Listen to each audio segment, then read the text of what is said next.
Sa video na to, parang isang malaking bond paper pero gawa siya sa seafood. Gagawin natin 1,000 pesos street food challenge dito sa Kyoto, Japan. Ganun siya kalambot. Look at that. Maghahanap tayo ng mga kakaiba. Kala mo animated yung pinaka-ice cream pero hindi. Ewan ko kung mura.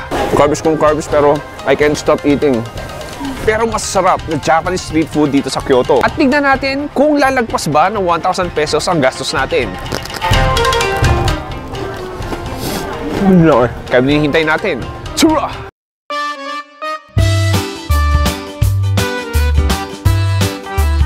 Boom pare, nandito tayo sa Fushima Inari dito sa Kyoto. Isang sikat na tourist spot. Nandito yung parang sikat na shrine tsaka temple. Pero ibig sabihin yan, marami ring iba't ibang Japanese street food. May mga nakikita kong iba't ibang Japanese food stalls. At tingnan natin kung saan naabot yung 1,000 pesos natin. Anyway, simulan natin ang ating Japanese food trip dito sa Kyoto.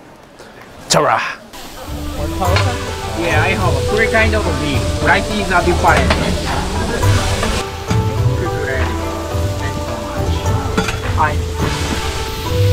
Okay, you ready money?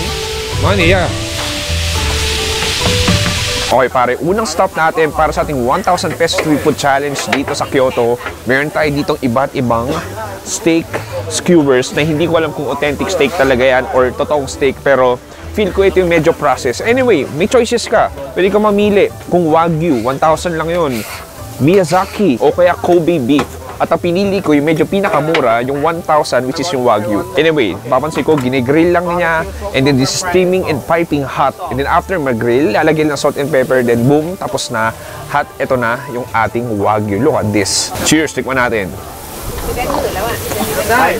Ang sarap. I mean, hindi talaga ito yung real steak, but in terms of flavor, kung ano kumakain na ng steak, it's fatty, tender, medyo juicy din siya, and then the flavoring, it's like a sweet barbecue sauce. Basic salt and pepper lang din. Oh, nice. Anyway, yung pinakamaganda lang dito, alam mo medyo processed meat siya, pero masarap pa rin eh. Isa pang kagat, and proceed tayo sa next food trip.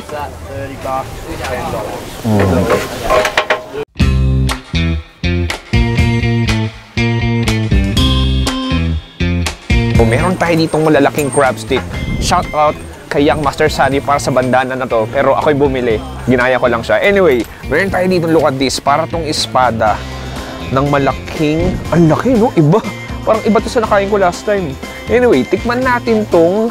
Pero panigurado, hindi ito yung like totoong crab stick. I think this is a processed crab stick. Pero look at that. Piping hot, umusok pa. Tikman natin. Cheers! Wow! Sobrang spongy. Ang lambot. The crab flavor is there, pero medyo matamis siya. Alam mo yung nilalagay sa cup noodles na crab? Ganto siya, pero ito linagay sa steroids. Ang laki!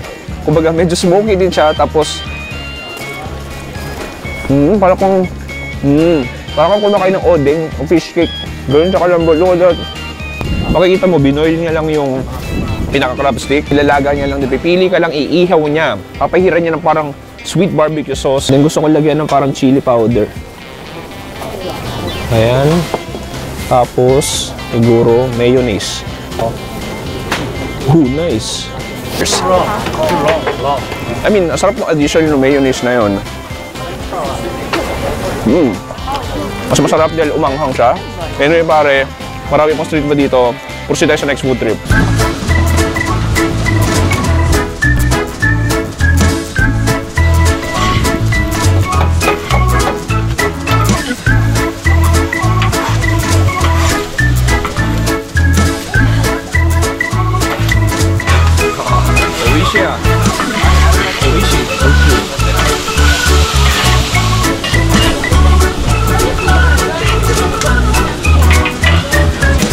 Okay, next, meron tayo ditong authentic yakisoba. Sobrang mura lang, 500 yen. So, magkano yun? Anyway, mga 200 pesos siya. Look at this. Piping hot, freshly made. Tikman natin. Cheers.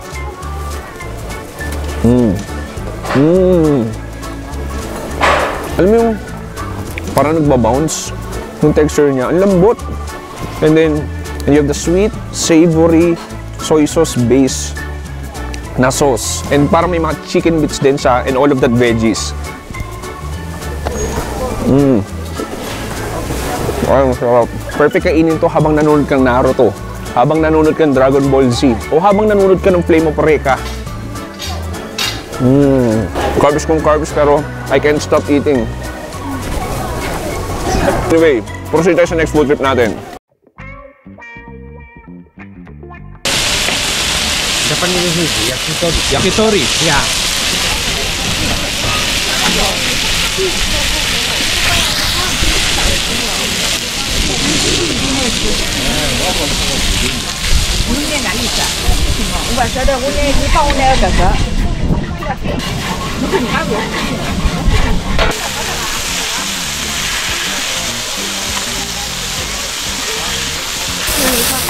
Arigatou gozaimasu. How much? 700.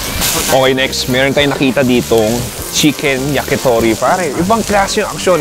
Yung fumes niya, sobrang aromatic na parang ang bango. Nag-grill siya, halos siguro 20 skewers kada luto, and then mabilis yung turnover, tuloy-tuloy yung pagluto. Nilalagyan niya kanyang signature yakitori sauce. Sa perfectly grilled chicken yakitori, tikman natin.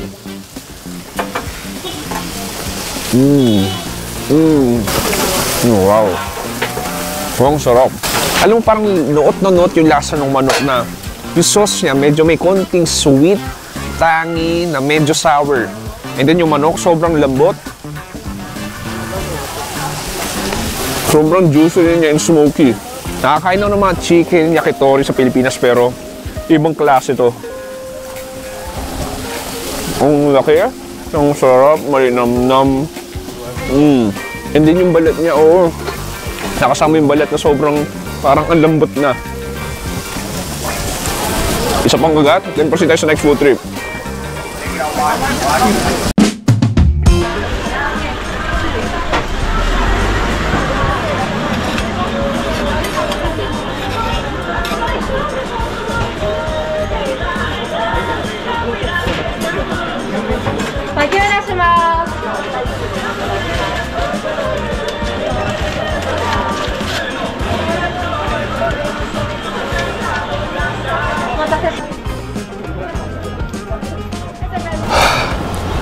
Okay, ang lamig. At ito na, yung ating giant seafood cracker, bonito with, ano ba to, squid flakes or seafood flakes at may onion leeks ako nakikita. Anyway, look at this. Parang isang malaking bond paper, pero gawa siya sa seafood. Pero mahirap dito, medyo delikado siya dahil sobrang delicate niya na konting galaw mo lang, mapupunit na siya. Anyway, tikman natin. Laki, hindi ko lang paano titirahin ito. Cheers!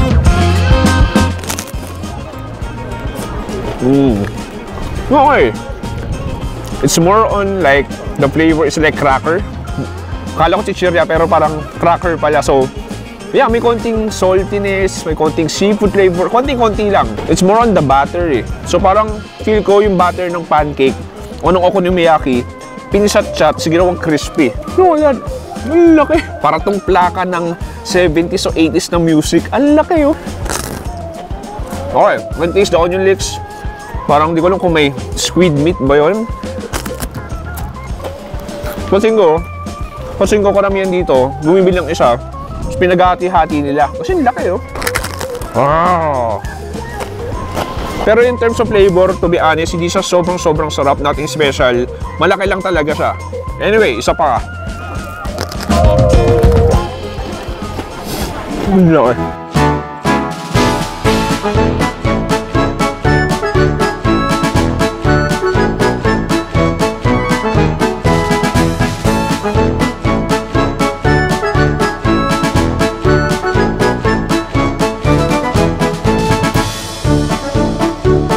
Okay, next, meron tayo ditong napakagandang strawberry ice cream. Pare, alam mo, itsura nito, no?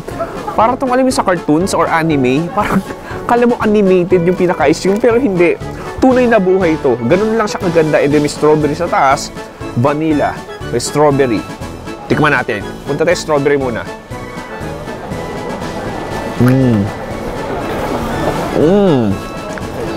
Ay, ang tamis. Walang asim. Fresh, juicy, delicious. Punta tayo sa mismong ice cream natin. Ayan. Cheers. Ay, ang sarap.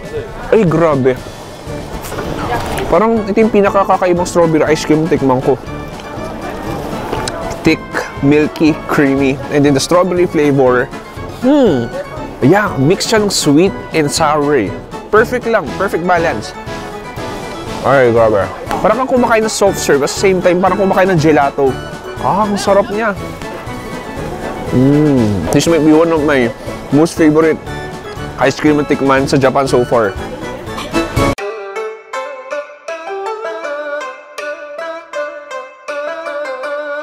Okay, dito nagtatapos ang ating 1,000 peso Japanese street food challenge dito sa Kyoto, Japan. Ang tanong, magkano ginastos natin?